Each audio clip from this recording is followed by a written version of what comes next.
Welcome to our channel. Today we how to update Google Authenticator for backup codes, beginner guide step by step clearly. Open your web browser. Navigate to the Google account sign-in page. Enter your email address and click Next. Input your password and click Next. Locate and click on Security in the left-hand menu. Scroll down to the Signing into Google section. Click on Two-Step Verification. You may need to re-enter your password for security purposes. Scroll down to the Backup Codes section.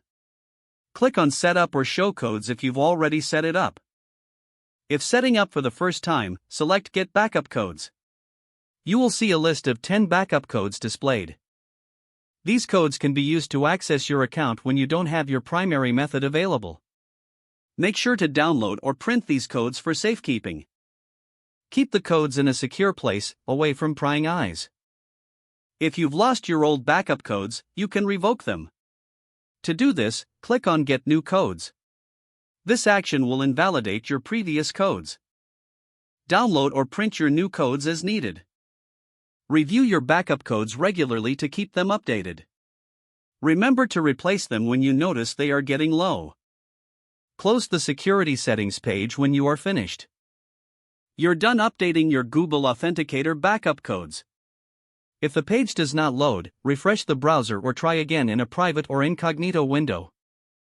Make sure you are using the correct email address, then retype it carefully to avoid small typos.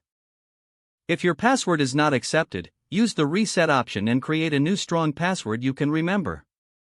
Check your spam folder for verification or security emails, then complete any requested confirmation steps.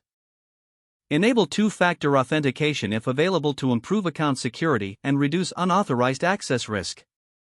After signing in, review your profile details so your contact information and settings. If you see an error message, note it down and try again after restarting your device and internet connection.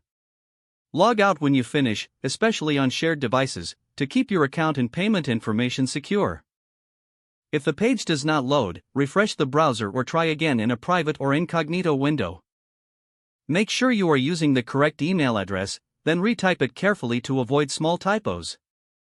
Don't forget to like this video and subscribe to our channel for more step-by-step tech guides.